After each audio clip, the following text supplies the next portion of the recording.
Tell me about your personal leadership journey. Yeah, I'd have to say that my personal leadership journey started when I was a freshman in high school. I got to give credit to my youth pastor at the time, as well as a personal guidance counselor, who really, they understood the important principle of asking, inviting people into leadership. That's a really big deal. You know, a lot of people don't look at themselves as leaders right away, and so they don't necessarily jump to be one, right? And they asked me, they said, you know what, I want you to join this leadership team. I want you to, run for student government. I think you'd be great at it. And they sold me on it. And I was like, you know what? Yeah, that's a good point. I agree. Now, couple that with the fact that while I was on this leadership team, we didn't always have the best direction. We didn't really study leadership principles.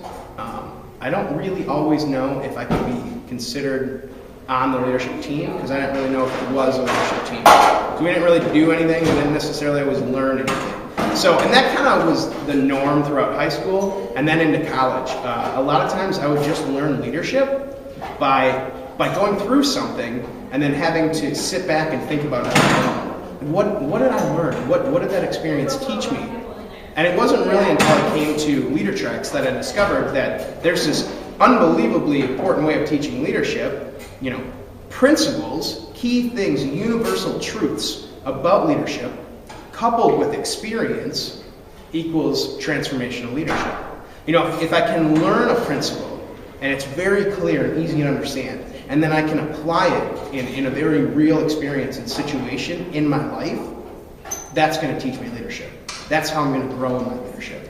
Before, I was just kind of doing it all on my own and having to figure it out all on my own, and it wasn't until I came to LeaderTreks and they taught me all that I was like, oh, leadership is a lot simpler to understand than I really thought. Before, it was this complicated web and mess, and if you can figure it out, sweet, you're a leader. If not, well, step back. So that's been a huge help. I'm obviously still on my leadership journey, always. I'm never going to reach that point, that pinnacle. I'm always going to be learning. But that's what I really love and appreciate about working in the environment that I do, is that I'm always challenged. So that's great.